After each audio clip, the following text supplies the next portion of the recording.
So we have provided our solution to TriCall, as you know, who are able to tag their masks and reference information, certificate of authenticity information by way of the tag. And the masks were originally manufactured as KN95 masks, which are capable of performing at a certain level according to the regulatory authorities. There is also another mask type that is superior to the KN95 mask. As you know, it is the N95 mask. And in order to have your product designated as an N95 mask, it must perform at a higher level in terms of filtering particulate matter. So, what has happened here is TriCall's masks that we were able to tag for them, it's something like 100,000 masks. I don't remember the detail. It may be 300,000, so we'll have to double check on that. But they tagged the 100,000 masks, let's say, with our solution. And those masks, again, were originally manufactured to meet KN95 mask specification requirements. And they received CE certification, which is the certification, of course, for the European Union or the European Economic Area. But those masks were put through North American, the process by which NIOSH certification for the Americas, or at least for America, it's actually just for America, I believe.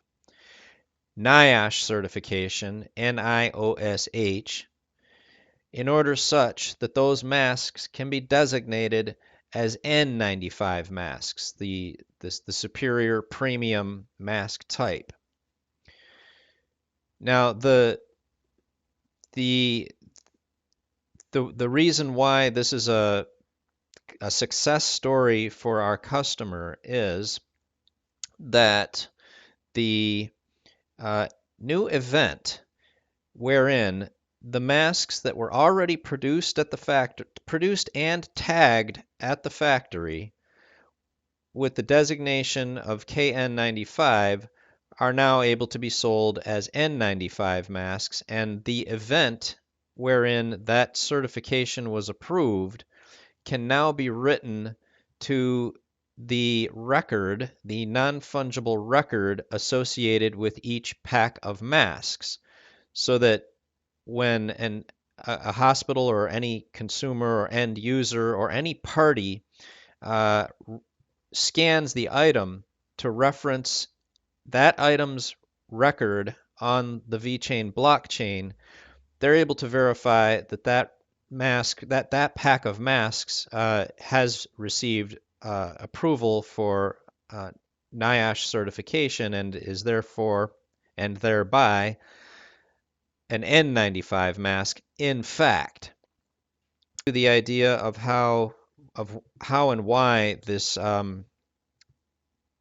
development represents value is that, so again, the new event whereby the masks have received NIOSH certification approval, that new event can be written to the blockchain by adding information into a transaction. Well, I don't want to get too detailed about blockchain.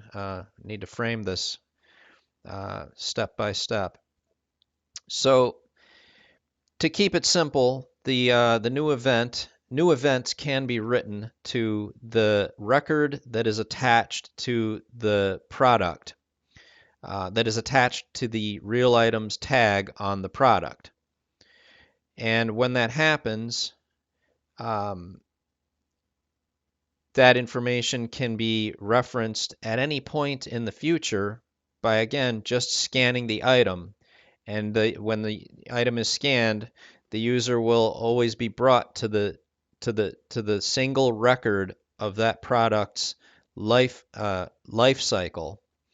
And in this case, it's going to show that this product can be used as an N95 mask.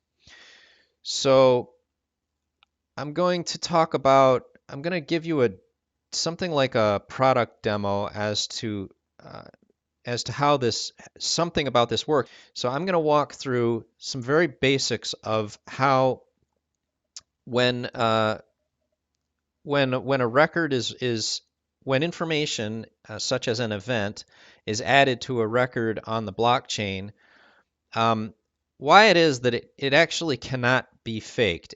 Maybe it can, but it's prohibitively difficult, and it is the reason why blockchain is such a big deal for businesses and for the future of really all industries. So I'm going to explain something about how this process works and why it cannot be faked. And it's something I'm hoping that you can use as an answer to why, when a company like Tricall uh, is able to represent that its product that something has happened with the product after it has been shipped out, that um, that attestation to the event that occurred is can be believed, can be trusted. Because what are we talking about here? Let me give two examples. So I've given you the example of how Tricall is using our technology to represent, by way of a record that's attached to the product, that a new event has occurred in relation to that product, that something has happened to the product. And they've done it by writing a new event to the blockchain and connecting that event with the tag, the real items tag, that's associated with the product on the blockchain, which is called an NFR, a non-fungible record. That's what the record is called. So that's one way to do it. That's the new way to do it. That's our way. It's very innovative, and it has some extreme benefits of authenticity and verification viability that I'm going to explain.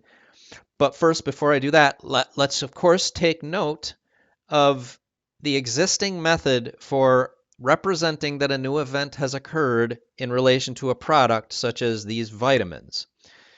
I don't have a pack of masks here. David is shipping them to me, has shipped them to me, but they're not here yet. So I'm using this vitamin bottle. The traditional method of representing some new event or something in relation to the product is to just put a new sticker on it. Just to find a place like maybe here and just put add a new label saying something. In the case of our masks, they could put just a new add a label saying covering the KN95 so that it says N95, and that's all. That is the traditional way of handling these kinds of things, and there's all of the weaknesses that go along with that. So the reason why it's such a big deal, I'm going to give you an explanation of why what we offer can actually be verified as legitimate, and why it can't be faked without some extreme effort. So the Tricall will likely have one of their distributor with these masks to actually just add a new label onto these existing masks that says N95. But that isn't all. And for there to be only this added label, it's such a weak representation. An end user can see that it's been added after the fact at some point, and it's just like, okay, all right, really? So that's the status quo.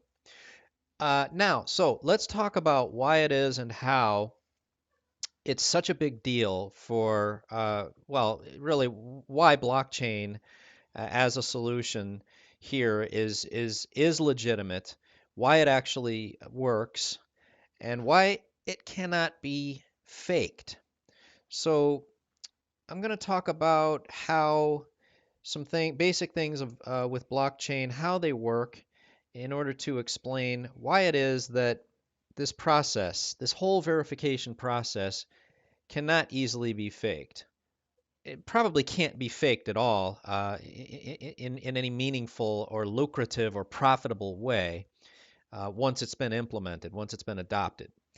At any rate, so what are we talking about here when I talk about this process being faked? So, all right, so here we are. We're going to say that this vitamin company has implemented our tech, and we're going to.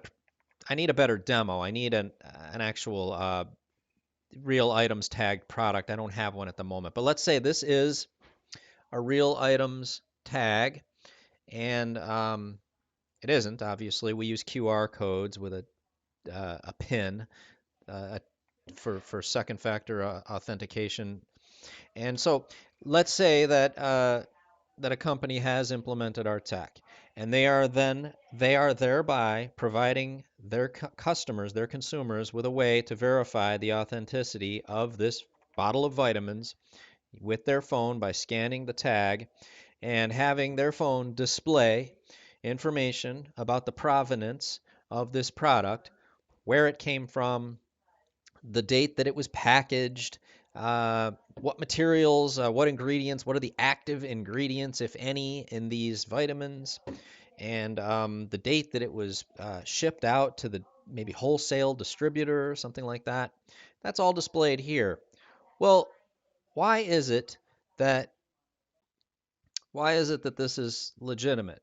Why is it that this representation of events that occurred can actually be trusted? Anybody can make create a solution whereby you scan a QR code on a product and have the phone direct you to a landing page that says something. Okay, this product came from here and it was packaged on this date and it comes from this source.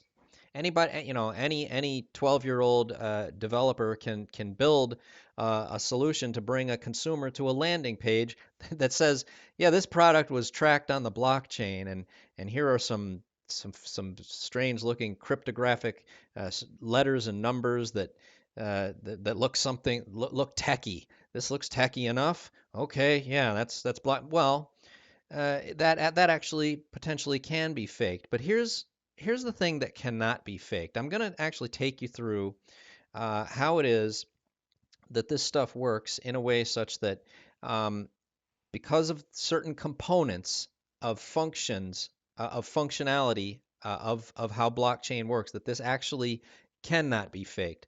So to do that, I need to talk a little bit about so we're going to talk about how transactions are created and recorded on the blockchain in order to demonstrate that this process cannot be faked. So let's say, for example, at the vitamin factory, there's an operations manager, and it's that operations manager's responsibility to record the event on the blockchain that represents the packaging of these vitamins. So how is it that that actually takes place? Well, um, the way that transactions are recorded now, let's talk about what transactions are. As we know, or as we may know, as you may know, as I'm sure you know actually about what information there is in transactions, it can be just about any kind of text. It can be any kind of information.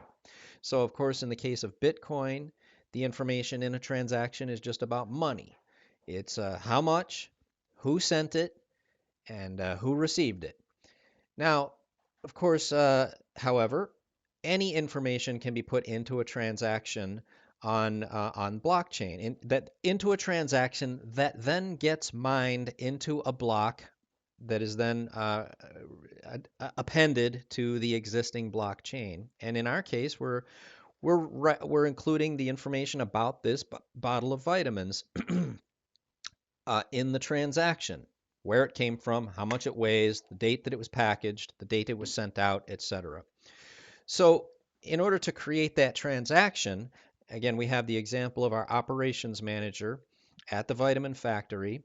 And what he or she is going to do is use a cryptocurrency wallet that I think you may have some understanding of. The stuff I'm going to talk about right now is very basic. So again, the operations manager is going to create a transaction with the information about the vitamins in the transaction, and then have that transaction be added to the blockchain. And how is that done? It's done with a cryptocurrency wallet. Now, as you probably know, as you may know, a cryptocurrency wallet is simply an application on your machine that you use to do a couple of things. You can do a couple of things with it. First of all, a crypto wallet has something called a public-private key pair. So we're going to talk about that. Um, First, let's talk about the public key. The public key is sometimes otherwise referred to as a wallet address. And you probably know this. Every cryptocurrency wallet, in the case of our operations manager at the Vitamin Factory, he or she is using a VeChain cryptocurrency wallet. And that wallet has a wallet address, sometimes called a public key. Anyway, we'll call it a wallet address for now. So that wallet address can be used in two ways. First is to receive funds. You can use it like a bank account. Share the number. A wallet address, as you probably know, is just a long string of numbers and letters, and it can be used like a bank account. It can be shared like a bank account number. You can tell someone, "Here's my bank account number. Please send funds to this address." You may follow YouTubers who accept donations, and in the description below their video, they will say, "Here's my Bitcoin address. Please feel free to donate to this address. Send Bitcoin to this address." The other way that a wallet address is used is that the software application, the wallet itself, the software application wallet, has that wallet address, and you can use that wallet to create transactions that are then uh, added to the blockchain, included in the blockchain. And when you create those transactions, the address associated with the transaction will be that wallet address. So they are inextricably linked. The transaction will have an address that was used to create the transaction. So the other thing that wallets have, as I said, there's a public key and a private key, a public-private key pair. The private key cannot be shared. It has to be kept a secret. If it's leaked or stolen, it can result in funds being stolen or leaked information being stolen. And so you usually keep a private key on a device like something like this hardware device. And in order to create transactions, you have to have this available, and you plug it into your machine in order to sign the transaction with your private key. So that is how our operations manager at the Vitamin Factory creates the transaction to represent the provenance of these vitamins. Now, I'm going to show you how it is that that wallet address plays a very important role in the verification of the legitimacy of this process, or the legitimacy of the process of verification of these products, of real items tagged products. So what happens when a consumer scans an item with their phone? I'm going to show you what they then see. So actually, I'm going to skip a step where it first says this item is authentic. And there are some fireworks or confetti on the phone screen. And it says, "Congratulations, you have an authentic product." It then offers to bring you to, it then offers to accept your email address if you want to go beyond that step. Many consumers are just going to want to verify that they have a legitimate product, and that's good enough for them. They're done. They're going to go ahead and eat their tomato, or they're going to give these vitamins to their children because they have verified that it's an authentic product. But some users will want to go further. Not many, but perhaps maybe some YouTubers will want to go further. You know, the way that things work these days is that everything is influencer marketing. So yeah, many consumers are not going to want to go deeper into the process of verifying the authenticity of a product on the block by viewing its record on the blockchain. But they're going to want to know something about how that works, or they're going to want to have confirmation that there is legitimacy behind this process. And so, these days, many people follow like an Instagram account or Twitter influencers or YouTubers, and they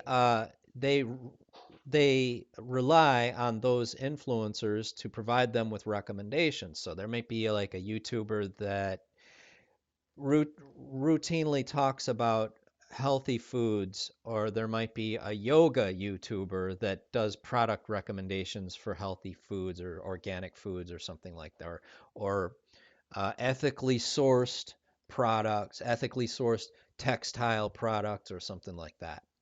So they will, so that YouTuber will want to may create a video with some screen sharing where they do go forward with what I'm about to show you to to be able to serve as the as some kind of not authority, but yeah, something like as an authority for so that others don't have to go about this. And the important thing here is that although not many consumers are going to go further with verifying the product's provenance on the blockchain, the important point is that this can be done.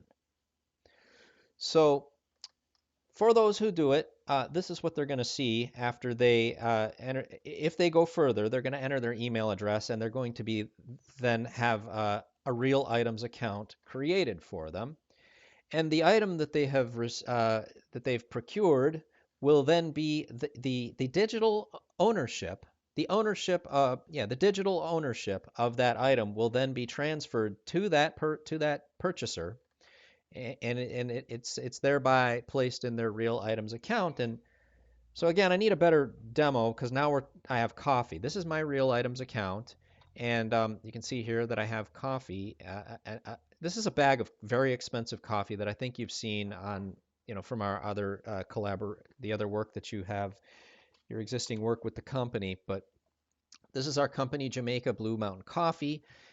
It's like $40 for an extremely small bag, $100 for a pretty small bag, and so it's a premium coffee, and so that's what this is. And I have this coffee in my account. Um, so if I'm sorry, I just got a call here, distracted me. Um, I have received this item. I'm going to then take a look at it by clicking here. And okay, what do we have here? What am I looking at? Oh, okay, so it says you own this item. And well, all right. So as you probably know, you've probably seen our product demo at, where you can see that this is what we offer our customers the ability to do is upload information about their products for their consumers to then view. And so there's this basic page which just has some photos, some information about the product. And then there's what do you have over here? Controls. Oh, okay. So here's where we can actually review the certificate of authenticity for the product. That's interesting. Oh, look. Okay. So in every industry, there's some kind of certificate of some type of COA. And in this case, it's this outfit called Jacra. And that's what we have there for our COA. Now, what is the services? Okay, let's take a look here. Actually, this certificate of analysis is the same thing. It has that there. But going back to services, what? Oh, okay. So we have causes and recycle. There's a recycling manual, and then there are causes, which David gets into that value add. Well, we won't talk about that here. What we want to look at is blockchain. Oh, what's this? Huh. Okay. So we have a transaction ID and a transaction origin. A block. Well, this is pretty techy stuff. I'm not sure what all this means, but let's take a look here. Okay. All right. So this is called a block explorer, as you probably know. It allows you to view information, the specific details about a transaction on the blockchain. And this is the transaction that, okay, well, we were saying we had vitamins at a vitamin factory. Let's say we're actually talking, so it's a coffee factory now. It's a coffee production plant. And the operations manager at the coffee production plant created this transaction that represents that our coffee was packaged or that the transact here's the timestamp for the transaction. And here are some events. What's this? Okay, events. Now, again, I need a better demo because, as I said originally, any information about a product, about any information can be included in a transaction.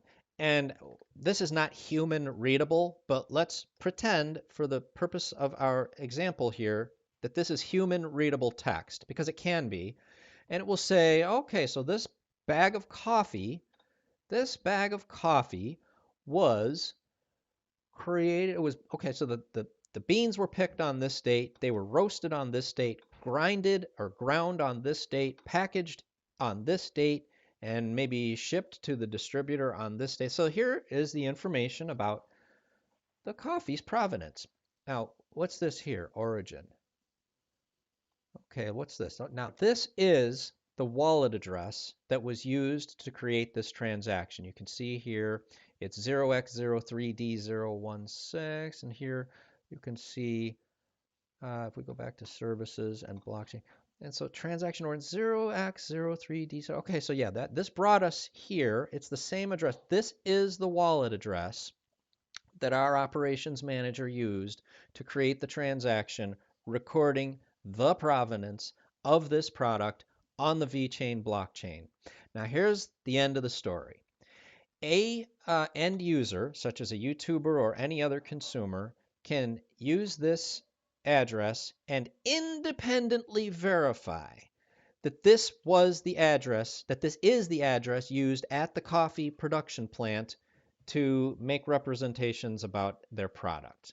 They can make someone can make an inquiry directly to the coffee company and say, can you please tell me what the address is that you use to record transactions on the VeChain blockchain? I want to I want to compare the address that you say that you use with the address that I'm seeing when I scan and verify my real item. And the coffee company will reply. Either maybe the coffee company will include their wallet address on their homepage. You know, companies can go about this in any number of ways. They could confirm it over the phone, an email, however. And that end user will be able to verify that, in fact, after receiving the wallet address from the coffee company, that it matches this wallet address. And so that is how this whole process of scanning and verifying items really can't be faked without some kind of extreme or extraordinary effort of malfeasance. And so to wrap up the story, again, we were originally talking about KN95 masks getting approved for use as N95 masks, and thereafter a label being applied to the pack of masks packaging. What we're able to do is so much more than simply adding a label after the fact, outside of the factory, downstream in the supply chain. We're able to have the original source make an attestation by writing that new event to the record that is on the non-fungible record associated with that item that's on the VeChain blockchain. And so, yeah, that's why this is all legitimate. That's why it's such a big deal. It's why it represents so much value, is because end users have a direct connection now with the source of the product, and sometimes that's such a revolution because of how much of a distance there can be between an end user who is considering giving food or vitamins to their children. The distance between that end user consumer and the factory. So, okay,